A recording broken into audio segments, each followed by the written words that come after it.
the first to know Nsem-Pii TV. Professor Smart Sarpong. Professor Smart Sarpong. Any idea? Easy. I say, don't think you are more Ghanaian than anyone. A Kamia is a speaker urban manner bapping. Or name growth for the Omoyan, a idea a person. As you want people to obey your authority, but you don't want you yourself, Ankasan, you don't obey Supreme Court. A DM Kwa Abba. And Kamia say Nema Enkoye because Nanka Anyabia Supreme Court and the Tabuno Toson. Now who call in our tenants Nakas no. The Akakonde. This is the case. They say the Supreme Court named Diamus Yenchain na Yankoso name proceedings in Koso. And that was the end of the whole thing. But rather wasn't once on Saka. A friend say Supreme Court order na a fade yan folgore with saw na Nsem-Pii senka waduma and then kawoya and ka ubetumi aye sa ana. We any ideas Professor Smart Sarpong editu gaka say NDC any his Yura urban smana bapping esu any baya omoda edindie eyadea ense animunyam na ense eso emfata nanye enye easy kura odi ebi mema Yura urban smana bapping any NDC for say omo nyine oman Ghana ho nanye oman Ghana yedie enti na omo pre na emom e omo selfish interest and omo propaganda a minor on bese ebekoso enti no mo de sa enema we nyina because na obiso ni question say no mo yi na se mo antinya nhia mo as gracia yentua mo wana on those say they shouldn't pay this parliament the 8th parliament on as gracia and ne ana ochina yenko ni go Professor Smart Sarpong and so on be too gallery of idiemu ewo sa 3 arms of government na ye practice no wa cheche mu kama me sure say asemi ba ye o man for the bebre so atinche mu no unfortunately ana ejina ne awo kire mu no so na me ka no me ne wa unua honorable Ayarega koshia wo joy unua ba emefa na hosting and that day and he's a lawyer, a member of parliament there Mama Ayarega. Yes enti na me expect say obey parliament ne de no won chen no was separate powers in the constitution nature no me nka se Supreme Court for nkoa ne kan brofo a omoti ase obia betimi akan brofo constitution no sebe yamfa black man dictionary and tro ya na say legal terms na ewo mu no ye free most of the wording of the constitution plain English but and Rasauti and Rechi Supreme Court for a judge ruling now. They are thinking about a lot of things. I mean, sure say Parliament ne say chinye GS say be omudwen sa nema no ho a anke be ba bedu be abedu. So tie ya Supreme Court can say yes amanfo no omafri omu party a omu koye mu. Yenya former communication free party ni ho number 1. Number 2 ye wa kwenya say ye ko by election ekokoto aba ebe replace sa o manfo no enso constitution kro no emu no ye nimre a ebetimi ama yakwakoye sa by election na di aba say kikaka ya eno omu conclude so therefore there's a constitutional crisis. If there is a constitutional crisis me sure say obia all the lawyers in parliament MPP NDC including the speaker no so lawyer menye sure so mumu nyina bedwen say okay fine it's a constitutional crisis ba yemo mu a omunye especially so especially so when of all the laws that parliament created and I say parliament dey buy no that particular constitution ka ho of all the laws emra who do a parliament pass nyina no they have no idea how the constitution in fact they have an idea they read. But the constitution no ya fa mre parliament da say parliament mo hye mre bi e fa the constitution na mo pass it enti me kra de minim yenti a on matters of constitution parliament person dey no kra bem constitution na question o papa ono no wo it is the constitution article 11 of the constitution. Yes, sources of law no. Yes, is the parent absolutely ono kra na wo sisi akwese eba o chere papa ase of course any papa say nti say Oh, enti mama asem no abeye very complicated. Na mestre. Se sabio commentary na ba no bi na make am. Supreme Court is unfair. Se wo your penny na wo grant interview na Supreme Court anye fair. Why na for say anko be fair under these circumstances? Unanimous FC. Aye. Omunya fair o. Enti parliament na ye fair na. And after say the assembly command executive or cabinet anko mu no be fair. And I am family with parliament na be fair. Like who is fair? Who can be fair? Asem no na anya wo de. You were not satisfied. Asem so de e fa fa. Da ha na ha ebeda ha. Baby ebeda no obi ani beje. Obi so anya ne de. Kasa meme de anya me de. Don't say they were unfair. What is fairness? Fairness ne day. E koma wa na fair no nyesa. Supreme Court ba ko say they are more political than legal. They were more political than legal. Na say omuye politics na nyemra no na omode ye adwuma na yawo. Parliament for enye more political na ana ye the command cabinet for executive for and executive will be no more non-political. Which of the three arms of government wouldn't have been political, assuming without admitting say Supreme Court were political? In the family parliament ona monya politics. Enye parliament kroya na dia bedu na menua Collins e ka say first term of Nana Dankwa Akufo-Addo no na it was smooth. Me no ya adwene nya ne Ghana. The second term of Nana Dankwa Akufo-Addo has been very rough.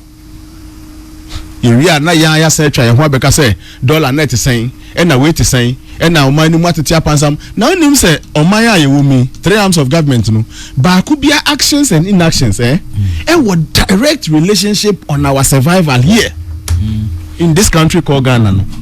The behavior of the executive, behavior of parliament, the behavior of directly affects the welfare of the people. Yes.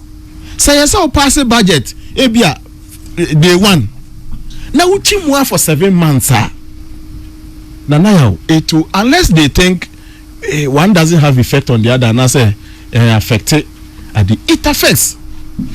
Say some moko parliament na mu ye dinya asumdwe de dwuma man ho de pass bill 1 bill 2 bill 3 na mu kokontokwa eko work out kwese o for say one work out for one repair. In fact na ye ka say o shut down parliament indefinitely.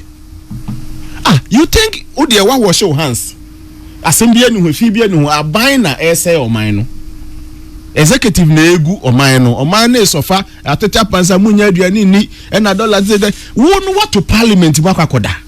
You think it has no effect on the country? Oh, onkoda we to kwan your parliamentary assignment. No, but baby I will be an the mini problem, but before you left you actually locked the door and went with the keys.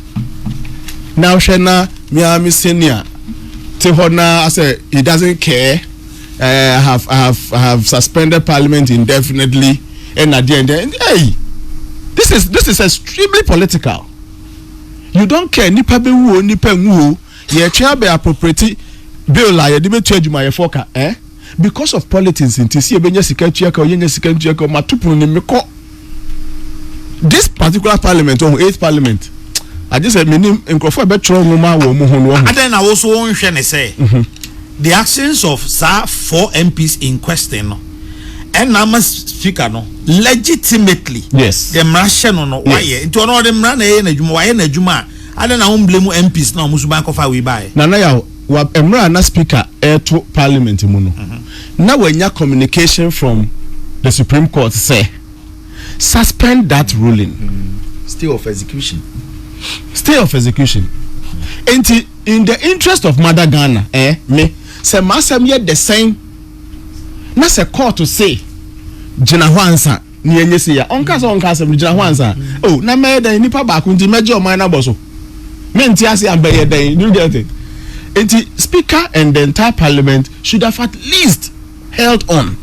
Okay wodo e de beba Supreme Court say ye ntwe ya o de momra na enye adwuma ya twen na monkan hu se Supreme Court de asem ne ba na se botia mu asada na mbe free parliament mwate ebia mresebejafo na say yo yate ne ye twen na we de you pass a shallow comment on then therefore mato parliament in the court. Now make cases when they say your parliament motion so say your actions. For your to parliament, for example, your absence has a direct effect on the Republic of Ghana. It is a 8th parliament.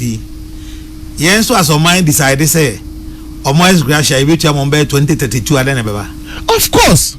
Na yehwe senia esgasha no honsam so mbeka na we o man koka na ye to abani wie na se time ni so anu no omo ntimi nkonko ye ho adwuma 9th parliament so mo ye ho adwuma 8th parliament ye mu o de yase e okromu a na nim se no ade bechi mo masori anu mo ye ene o ya anu ma hye ne kama na pa omo de so enti mesremo you are being more political than all the other people you are blaming or calling political, including the Supreme Court. Yeah, the America try home poas America for democracy over 260 something years. Na omafa nema bibiri mu ama democracy na nyini.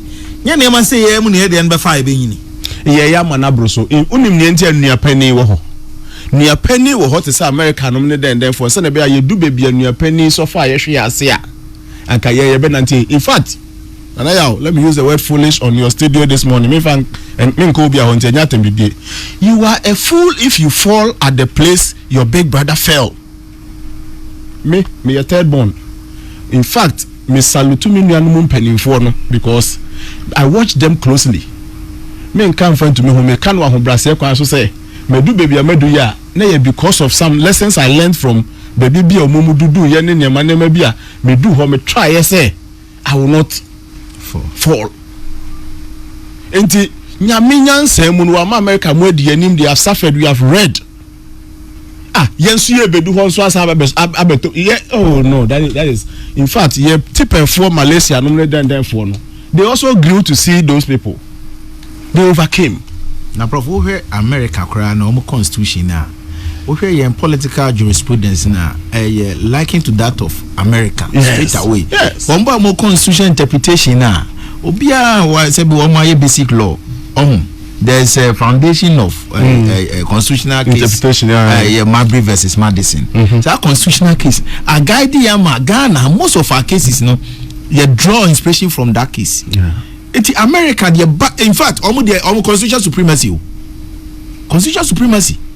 They said the course we had that case 1803 Thomas Jefferson then president no national government and a federal state for 2 minimum the same parliament na no komo boss ageg at the end of the day no Supreme Court no a constitution is the supreme law of the land and they protect our national government. It's no constitution there. You don't joke with constitution. Hey, and I say ko bia be do ope na yaw. Enti na yaw me de mesre me bia be do yenti be nto. So my last question on parliament ni say enti say glaringly momo bia hu say mundi constitution so me can say because over time as speaker e kan ye manya communication from Supreme Court. What is the communication? The communication sought to say one thing to you. Say ruling hold it until say be this substantive case na we. Okay, you acknowledge receipt of that communication. We really anything gave you the person to say because of that communication enti the na no me kan ye no ma twa say wanka no answer manya communication we ya Article 22 hwan say yenya korom Article 24 there as we say we need more than half, at least half of the house. You need to know the house stands against any day. It's here fanya day. Article 112. My question is that say openly omo obi who say Supreme Court akansem only Supreme Court nya adwene nti on fanya adwuma emra na wo to wo hye no ye ni so ye wan na fanya adwuma nana yaw why no do on fanya adwuma. Which of the members of parliament including Senior Bagbin and are more Ghanaian than someone else? A privilege the wenya nipa kakra bi na be speakers until the world comes to an end. And you are not a Ghanaian than ebia minia ya abwache or te brahabe bumi ana baby. No, ye nyina nyame boy ye pe ye nyina be wo pe the ade ba ko humble me pa when I see hymns being sung na otumfuo hwanyo omunyina to be submitted to the Almighty God. Ade ba ko humble me pa no. Those days are not Quintiase, na Commonwealth Day, Westminster Abbey, na Oba, na Ken Canon, Obia to be like you're queen of the world, but Danyame, Yenina, Danyame, Kumasi Bono Bedin. Na yeka, you see, me say, I take exception, me dia me wa, me you say, speaker ye lawyer. Be or no ye lawyer nintia. And yes, sir, Anka, how many the Supreme Court have spoken a problem with it. Now even you, Senior Babin, how many judgments have you written? And another thing to be on the bench, another thing to, even though every person at the bench has been on the bar or can be on the bar, vice versa there. But Sewutna bench, at least one thing that would become an additional work to your work. Now we are writing of judgments. In fact, nipa need to make sure judgments but na Supreme Court sort me do book akra. In fact, me nua pani ayarega no mpani for lawyer say wo ho no mu a e fa ne benku ni fa nyina say mo pese mo kokotena bench so a resign from parliament, all right, apply and go sit where they are. And yes, I don't undermine the work they are doing there because you are also a lawyer like them. No. Well, me last thing I me person me can say mesre Parliament, Supreme Court wants to do something. Yena man, yemo mukwan. Omu pese omu set out roadmap or china bibi say sia. Ye befa so edia ye. Ye nyina nkra ne mu tutu nkra ne nti no pese Parliament holding on. No mutimi nya bre because they have raised a lot of legal questions. They think there is a constitutional crisis. Let's wait for the roadmap they want to lay for future occurrences because and then you say ebi an say yakwa koto aba ye nyina ye maame oba pani akura donko every mono say wo koto aba na ye ntimi nya by election na member of parliament be free mu a ye den we say they've raised a lot of comprehensive they want to create a path for the future. The Supreme Court etimi buase mu ye be mra on its own going forward. Let us just allow them ni nyai munye fair munye political munye say unanimous FC ni amoka na nyemra say na Supreme Court an camera Parliament na be camera we didn't go for Parliament. Prof, enko ni medase Professor